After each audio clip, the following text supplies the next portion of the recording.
Hello friends, ఒకసారి ఈ వీడియోని పాస్ చేసి ఈ క్వశ్చన్ని ట్రై చేయండి. P and Q run a 15-kilometer race on a circular track, okay, of a length 1500 meter. They complete one round in 200 seconds and 250 seconds. So ఇతను మనకి ఇండైరెక్ట్గా వాళ్ళ స్పీడ్స్ ఇచ్చేసాడు కదా. సో P యొక్క స్పీడ్ ఏమైపోతుంది, 1500 మీటర్ని P 200 సెకండ్స్తో ఫినిష్ చేస్తాడు.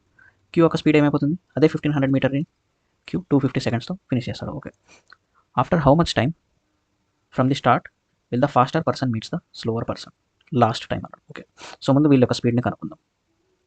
ఇది ఏమైపోతుంది, P యొక్క స్పీడ్ 7.5 మీటర్ పర్ సెకండ్, అలాగే 25 6 కదా, so 6 meter per second. So ఇక్కడ ఫాస్టర్ పర్సన్ ఎవరు, P. సో అతను Qని మీట్ అవ్వడానికి లాస్ట్ టైం వరకు ఎంత టైం తీసుకుంటాడు అనేది క్వశ్చన్. సో ముందు మనం ఇతను ఫస్ట్ టైం ఎప్పుడు మీట్ అవుతాడో చూద్దాం. ఓకే, సో అది ఎలా కనుక్కుంటామంటే రిలేటివ్ స్పీడ్ ద్వారా కనుక్కుంటాం. సో 1500 మీటర్ గ్యాప్ని రిలేటివ్ స్పీడ్ ఏమవుతుంది, ఇద్దరు సేమ్ డైరెక్షన్లో పరిగెడుతున్నారు కదా. సో సేమ్ డైరెక్షన్లో పరిగెడుతున్నారు కాబట్టి వీళ్ళ స్పీడ్ ఒక డిఫరెన్స్ని కనుక్కుంటాం. సో వీళ్ళ స్పీడ్ ఒక డిఫరెన్స్ ఎంత, 1.5 కదా. సో ఇతను ప్రతి 1000 సెకండ్స్కి Qని మీట్ అవుతాడు P.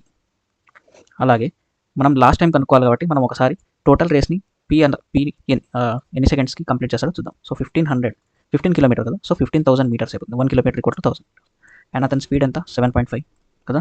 సో 0 పైన రాసేస్తాం, 55 75.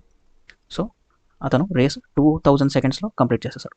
ఇప్పుడు చూడండి, మనకి ఫస్ట్ టైం అతను 1000 సెకండ్స్లో మీట్ అవుతాడు, అలానే అతను 2000 సెకండ్స్కి ఫినిష్ చేస్తున్నాడు. అంటే అతను 2 టైమ్స్ మీట్ అవుతున్నాడు, అంతే కదా. అది ఎలాగా, 1000ని 2000తో డివైడ్ చేసేయండి, 1000 to 2000.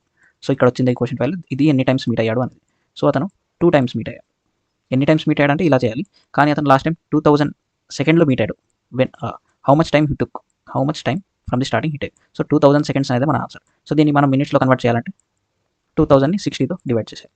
ఓకే, సో 100/3 అంటే 33 1/3 సెకండ్స్ కదా. So 33 1/3 seconds. సో మన ఆన్సర్ ఇది. ఇలాంటి మంచి క్వశ్చన్స్ కోసం ఛానల్ని సబ్స్క్రైబ్ చేసుకోండి.